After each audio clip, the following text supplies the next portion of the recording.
And Jinja Ninja, he's messing with us, Tom. Is he? James is trolling us. You see this? You see this nonsense over here? We're thinking of hitting up the She-Hulk TV writers if they need some idea. If we need some ideas, you know what, my friend? They're keeping themselves busy by self-inserting themselves in their own show, so they're going to be tied up for a while. And actually, to be honest, James, because you know my OCD, I covered this at the crack of dawn because I'm sadistic, or I'm sorry, I do masochistic. Put myself through this freaking show. Tom, my slogan is I watch it so you don't have to. That's my motto. Nice. Yeah. I actually have a screenshot of where they do. I don't know if you heard about this finale or not. They basically, I've heard of it. Yeah, she fourth walls into our world and then like kicks the door into where the writers are and starts lecturing the writers, and they actually are the writers. And so I was like Googling which ones are which. Like, okay, this one's the showrunner, this one's and there's a pair, and they already are going to work on one of the other shows. They've already got jobs. It's just the nepotism runs deep. So they're going to be busy with their own thing, James. And James, I appreciate the troll effort. Very good. Yes. Yeah. Well, so you like bringing that up. At least like the self-insert part. You know, there's write what you know, right? Mm-hmm. But then there's also self-insert. So, I think a unique perspective is maybe a self-insert that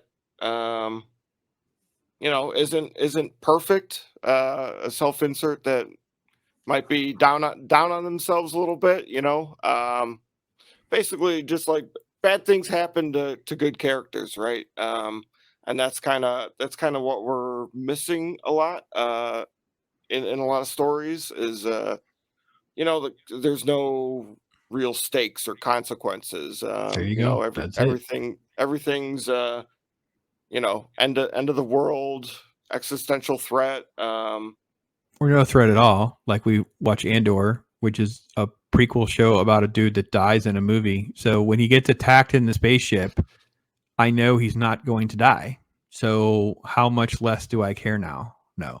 But you're talking about like actual like authentic conflict. You know, and maybe so there's a difference. I think let me see if I get it right. I'm gonna try to pick up what you're throwing down here. Using your life experiences to write about actual conflict versus there's a character that looks and acts just like Tom. That's completely two different things. I totally can see that. Like I get that. That's two different things. Right. Okay. Yeah. Is that a fair way to pick up what you're throwing down? I mean, that makes sense. I would be perfectly honest. I actually did my daughter for the little novel that I did. She's very much the self-insert. Is pretty much the look and the feel and the structure. What's happening is all fictional, but I had to have something visually in my head to build from. And I had to have her permission to do it because we had to figure out some sort of cover. We had to figure out some things to kind of piece some of this together. And she was okay with that because she understood that I was not writing about her. It wasn't physically her. It was just you're building some frameworks.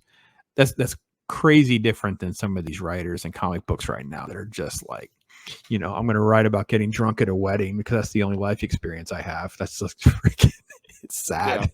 Yeah. It's not, that's no stakes, as you said. There's no stakes in that. That's ridiculous. So what is it that you challenge? What is it that you struggle with a little bit on the self-insert category? Like, were there elements that you kind of almost made it or didn't make it, or there are certain things? Well, to be honest, I haven't written that character yet. Okay. So that character's not even in this book. What I will say is that there's a lot of things that are left unsaid with me. For one, just you know, my victim story, right? I was born with verbal apraxia, so that means like there's kind of a disconnect between my brain and my mouth. You know, the thoughts are all there, but something kind of gets lost along the way where my mouth doesn't articulate the thoughts in my head very eloquently, right? There you go, smart words. Yeah, but then like high school I was in marching band. You're not really supposed to talk. Then I joined the Marine Corps after high school. You're not really supposed to talk too much. And then I've been a poker dealer for the last 15 years, poker dealer and player. And, you know, you're not supposed to give out too much information. Been told many times, a few times, to shut up and deal, you know. So it's like, you know, I'm sitting with 9 players, but they're not there to talk to me. They're there to talk to one another or whatever. So, you know, talking is, you know, it's overrated for me, but we just got to find a better marketing department for you to relieve some of that stress so you can focus on your strengths. This is what Tom is saying, folks. He needs someone like me that can't shut up, has diarrhea of the mouth, who can ramble endlessly about things he doesn't even know about and sounds like he knows things if he actually had to. I got you. I pick it up, so it's fine. Thank you. Padawannabe said, well, first off, James says that's what I'm here for. So he's got your back, bro. What a good person should do. Padawannabe, great analogy, by the way. It's like selling mixtapes out of your trunk. You got to keep the hustle alive. Yeah, bro, that is a great analogy because that's the old school reference for me, right? That's the dude that's got, you know, it was mixtapes out of your trunk. It was CDs. You'd go to a club or a band or whatever. They're selling, you know, $3, $5 CDs, or they would just give them to you like word of mouth, like, please, can you just tell a friend or whatever? We'll be here for a month or whatever it would be, that kind of thing. Padawannabe does admit to watching She-Hulk. My apologies, my friend. I volunteered. I said I'm going to fall on the sword. I will watch the show so you don't have to. You watch my videos. I only missed 1 week because of the storm.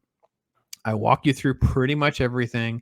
If you had to watch She-Hulk, and I can save you some time, you only need to watch episode 1 and then know that she loses her job. Then watch the last 2. That's it. And really, to be honest, the last one is such a freaking mess. It's going to make your head hurt because you're just like, what the heck is going on? So, you're in the nutshell. All right. What do you, I'm not. Yeah. Okay. I think. We were saying diarrhea in the mouth and the talk. Me in a nutshell. I don't know. James in a nutshell. James in a nutshell. That's a good reference, bro. Oh, look at you, Wayne's World, bro. That's good stuff. Awesome. Chris Persia's in the house. He's my pops mod. He's the mod goat. What else would he come up with the nicknames for you? What were the other nicknames? What did we do last night? They were coming up with stuff. Pop-O-Matic. Yeah, they're nuts. The chat goes crazy in here sometimes. They're really evolving. So yes, Chris Persia says Tom needs pops, the man with the gift of gab who knows how to always talk hard. Thank you, bro. Thank you, bro. We've got to get together and figure out some font for our Talk Hard shirts. We got to agree on a font. It's not something that can be copyrighted, so we just do what we want to do.